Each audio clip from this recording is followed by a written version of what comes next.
কথায় আছে কাঙ্গালের কথা বাসি হইলে ফলে।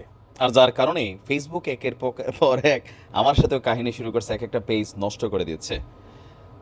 অভিযোগ আমার বিরুদ্ধে, আমি যে ভিডিওগুলো বানাই এগুলাতে ফেসবুকে একটা জাতির বিপক্ষে আমার অবস্থান হয়েছে। নাম নিলেও তো ঝামেলা, দেখেন কত রঙে ভাসুরের নাম মুখে নাই না চেষ্টা করছি, কিন্তু আসলে বাটে পড়েই গেলাম। নাইম ক্রিয়া পেজ থেকে ভিডিওগুলো আবারও আপলোড হবে ইনশাল্লাহ। আমি গত বেশ কয়েক মাস আগেই যখন একটা সিদ্ধান্ত আসছিল যে ত্রাণ দেবার নামে আমাদের গাজার যে সমুদ্র বা উপকূল আছে সেই উপকূলে একটা করিডোর স্থাপন করার জন্য আমেরিকা একটা সিদ্ধান্ত নিয়েছিল, আমি তখনই বলছিলাম বিষয়টার ভিতরে ভেজাল আছে। দেখেন আমেরিকা আসলো, করিডোর সেখানে বানাইলো, তাদের যুদ্ধ জাহাজ আসলো, এর পরপরে আমরা দেখলাম মার্কিন যুক্তরাষ্ট্রের পরেই যুক্তরাজ্যের একটা যুদ্ধ জাহাজ এখানে আসলো। এরপর তারা এখান থেকে আস্তে করে ইসরায়েলের ভিতর চলে গেল।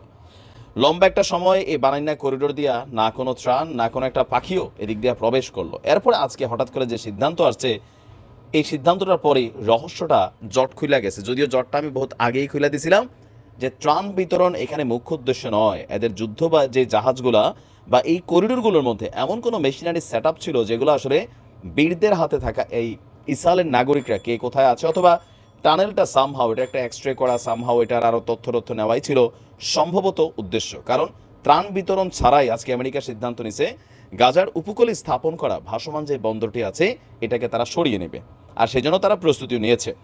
সমুদ্র উত্তাল হওয়ার শঙ্কা থেকেই নাকি এটিকে সরিয়ে নেওয়া হবে বলে জানিয়েছে মার্কিন এক কর্মকর্তা। গত মে মাসে $320 মিলিয়ন, চিন্তা করেন কি পরিমাণ টাকা, এটিতে তোরা যদি ত্রাণও পাঠাই দিই তাও আমাদের ভাইগুলা পাইতো। $320 মিলিয়ন ব্যয় করে গাজার উপকূলে এই করিডোরটা স্থাপন করে, কিন্তু খারাপ আবহাওয়ার কারণে বারবার নাকি এটির কার্যক্রম বিধ্বস্ত হয়েছে। উত্তাল ঢেউয়ের কারণে কয়েকদিন আগে এটি ভেঙে যায়। এরপর মেরামতের জন্য আপনার ইসালের আসুদ বন্দর এটাকে নিয়ে যাওয়া হয়। বিষয়টা বুঝতে পারছেন? এই করিডোরটাকে ভাসাই আবার ইসালের বন্দর নিয়ে গেছে মেরামত করতে। মেরামত শেষে গত সপ্তাহে এটিকে আবারও গাজায় নিয়ে আসা হয়, কিন্তু সপ্তাহ না ফেরুতেই বন্দরটিকে সরিয়ে নেওয়া হচ্ছে। নাম প্রকাশ না করার শর্তে একজন ঊর্ধ্বতন মার্কিন কর্মকর্তা বলছেন, যতদিন সমুদ্র শান্ত না হচ্ছে ততদিন এটি আসুদ বন্দরে থাকবে। তো আসুদ বন্দর কই? এটা ইসরায়েলে। গত 17 মে এটির কার্যক্রম শুরু হয়েছিল। জাতিসংঘ বলছে যে এই বন্দরটি দিয়ে তারা মাত্র 137 ট্রাক ত্রাণ নাকি তাদের গুদামে নিয়ে গেছে। এই বন্দরটি দিয়ে গাজায় এসেছে মাত্র 900 টন ত্রাণ। তারপরেও এই ত্রাণ কখন আসলো এটার কোনো ভিডিও ফুটেজ অথবা ছবি আসলে আমরা দেখলাম না। গত সপ্তাহে বন্দরটি সচল হলেও শুক্রবার জাতিসংঘ বলছে এটি নতুন করে এটি দিয়ে কোনো ত্রাণ তাদের কাছে আসে নাই। তার মানে গত এক সপ্তাহে এটা কি করছে?